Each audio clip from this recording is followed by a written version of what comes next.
Merhaba arkadaşlar, şimdi sizlerle gizli bir slime yapacağım. Ama ben malzemeleri şimdi koymadım.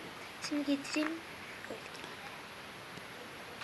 Evet arkadaşlar, şöyle Desto bulaşık ilacı,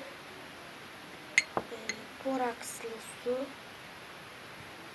yapıştırıcı, U4 şöyle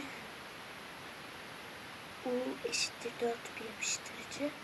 Bir de kaşık, zaten herkesin kullandığı kaşık. Başka. Şimdi bu Desto yapıştırıcısı, hani Desto sıvı sabun yapıştırıcı katacağım.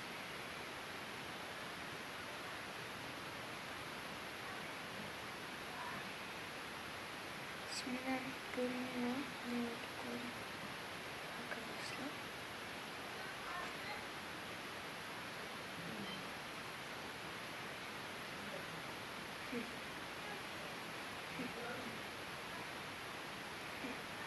Karıştırayım. Arkadaşlar şimdiden bakın şöyle. Şimdiden bir tepki verdi ya. Ama olmayacak gibi geliyor bana.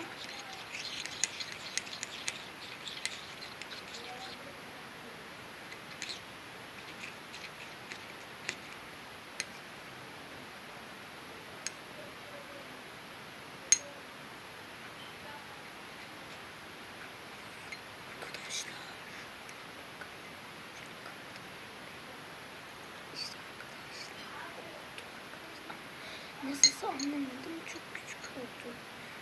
Bakın arkadaşlar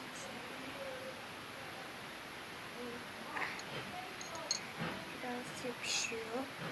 Şuraya koyalım. Bunu bekletip yersin arkadaşlar. Şurada bir su var. O yaptığım Desto katı olan şey suya dönüştü. Bakın arkadaşlar. Şimdi bu sulaştı. Nasıl oldu hiçbir şey anlamıyorum. Daha bak hiç boraks su bile katmadan böyle bir slime oldu.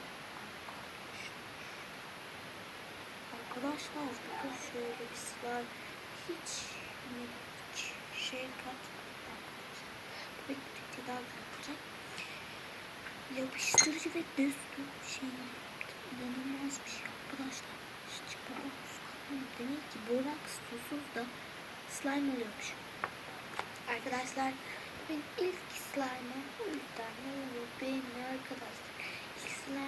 İlk slime oldu ama bakın çok güzel. İlk slime olabilir ama çok güzel, bakın.